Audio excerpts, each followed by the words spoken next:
Hi, it is the Human Operating System time. This channel is for educations only. This morning, a Wing Chun friend sent me a message. Within the message, there are different popular breathing methods. And he asked me for my view on all these different types of popular breathing methods.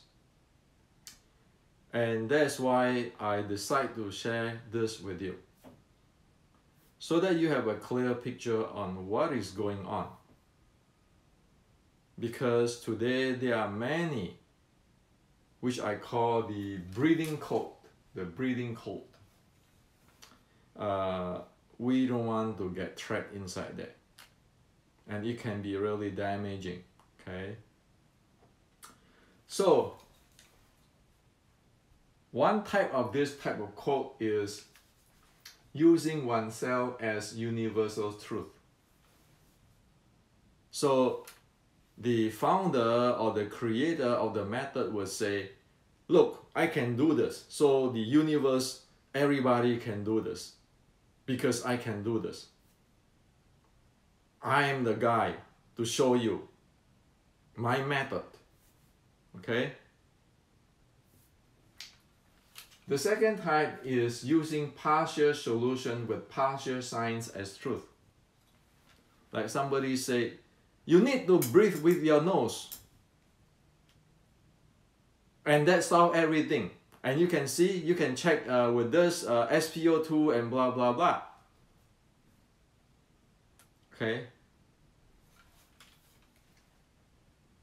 These two major type of breathing method is really disaster if one take it as the truth.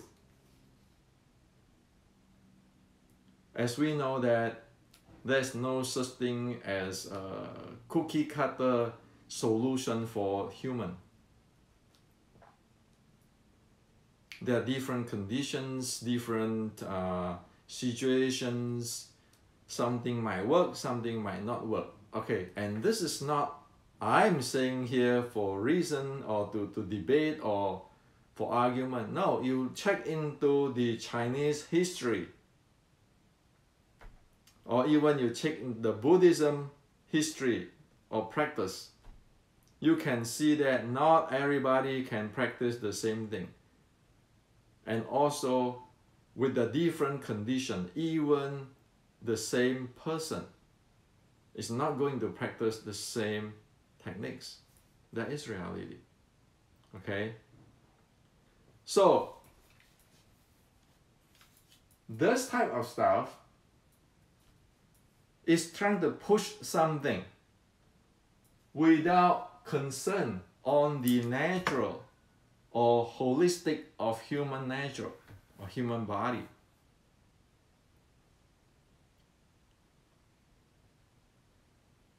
So, like people who practice, who push the breathing method of really fast breathing method and try to force it deep and all those kind of stuff. Like say, oh, you know, if I do this, my body will heat up. You know, like in the yoga, you have this. In the qigong, you have this. That is problematic. Why it is problematic? Because if one is healthy, one might be able to do it. So that is the analogy or equivalent is like the HIIT, the high intensity interval training, the HIIT, the high intensity interval training. Well, if you have a good cardiovascular fitness, you might be able to do it for a certain period of time. And even that, everybody is different. Okay? Not one person is the same, because you have to watch out for your body. For the HIIT training, okay? The high intensity interval training. Now, what if that guy have a cardiovascular issue? Are you going to do that? So all those deep breathing, the fast breathing, force it down, and all those kind of stuff, you can look at it. It's like the HIIT training, the high intensity interval training. You can ask say a 65 years old with asthma to do that, or with a heart problem to do that, or thinking that, well, if I just do HIIT, I will heal my my cardio issue, my asthma issue. So that is the problem there. Okay, one need to take into considerations of one's fitness conditions and the natural or what one is doing. How does it influence one's body? There is no such thing as one size fit all when it comes to breathing. The second thing is this using partial solution with the partial science as truth. It's, for example, you say, well, you know, breathe with your nose and you can get this high SpO2. Breathe with your nose, not breathe with your mouth. Well, that is true, but that's only partial. If you do not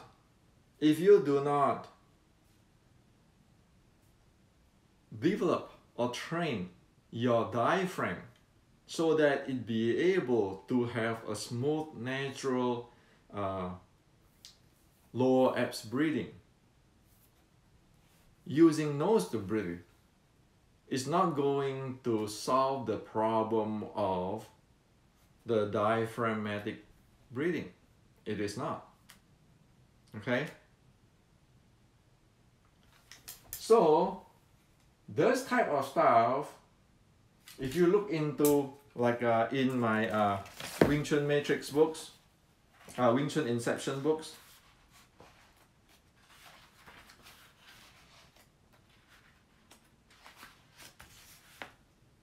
between the natural world and the intelligent world,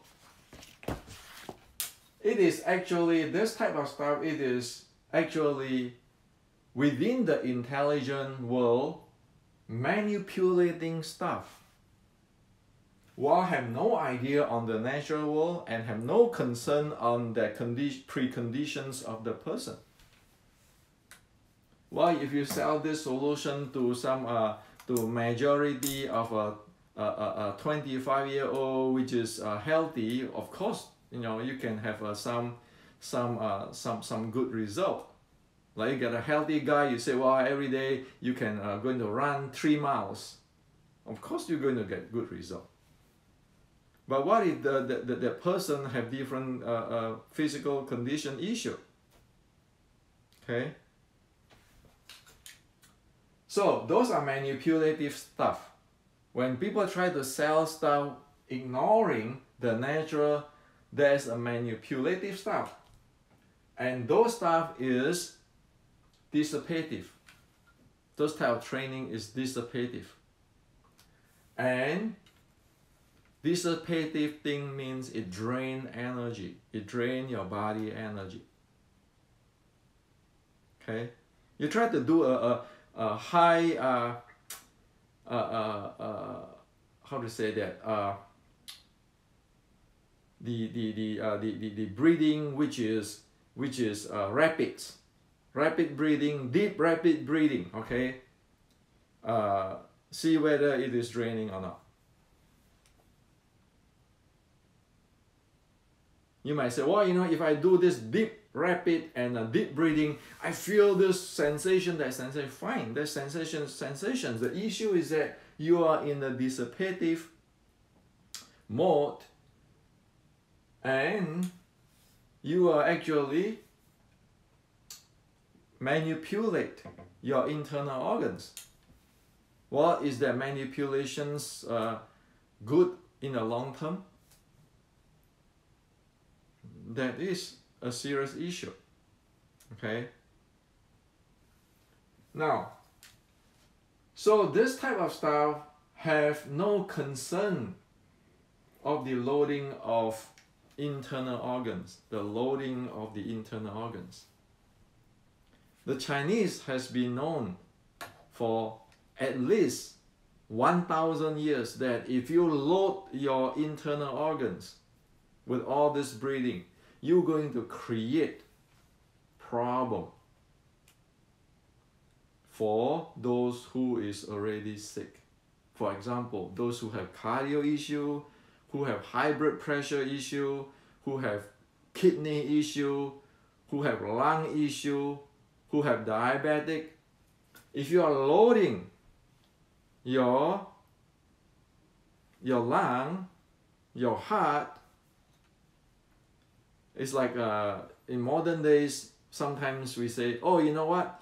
If you stress your heart, then you will get a good cardio fitness. You can improve cardio fitness. Is that true? It's not true. Come on.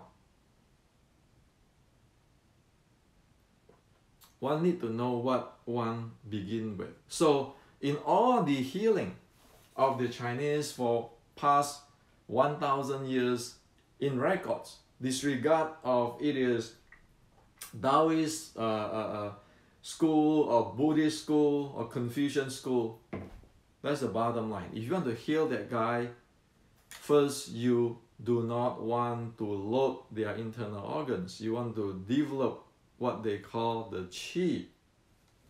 So that is actually get into the natural world, develop or nurture the qi, or today we call it recovery. You let the internal organs recovery. And that's what healing is about. Okay, so they're concerned about the loading of the internal organs. And only after they loading the internal organs, only after they let the internal organs recover under no loading, when you know it is healed and get healthy, the fitness get better, then one gradually might do like this HIIT, high intensity interval training. And as soon as the loading creates anything or something which is not comfort for the persons, or you can see the energy drain or so forth, they drop it right away. They are using this nurture qi or recovery as the base for anybody who have precondition. And for the healthy people, even they can train like the high intensity interval training, like this kind of stuff. Still, they have to watch out that it has to balance out the training and recovery. So this intelligent world, this manipulative, this is training, this is recovery. They have to balance this up. Otherwise, it's going to get disaster. Like who? Bruce Lee. Bruce Lee. Seriously, you go check into all the old-timer Qigong Grandmaster and the Chinese Buddhist Grandmaster, they'll tell you that Bruce Lee's issue is overtraining. Because loading of internal organs. It is the case known, well known in the Chinese history.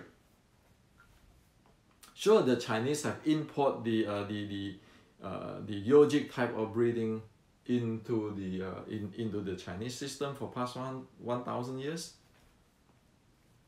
But those breathing is not being used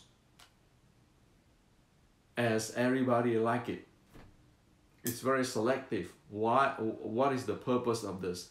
And often this is just a temporary type of training to help certain thing, and then they let it go. Okay, it's like medicine. You don't eat, you don't take a painkiller every day. Okay. Now, One other thing we have to be careful is that the mind and breathing, they are a coin with two faces. The mind and breathing are a coin with two faces. Okay, so one face is the breathing, another face is the mind. So the Chinese call it 心喜相依. The mind and breathing, they are actually one. They are actually synchronized. They actually rely on each other. Now, if you look into the Anapanasati teaching of the Buddha, where you get into the samadhi, the Anapanasati meditation training, which is in the Buddhism, you can get into really deep samadhi. That training, today many people say, oh, you just count the breath and then you will get mindfulness. Okay? Is that true? Anapanasati training is using the breath to calm down the mind. And when the mind is so calm, the breathing rate becomes so low. Okay, so meaning that it dropped the breathing rate. So when you get the very advanced the Anapanasati, at that time you no longer count, because even counting, the mind is not quiet or calm enough. So the first state of Anapanasati, they count.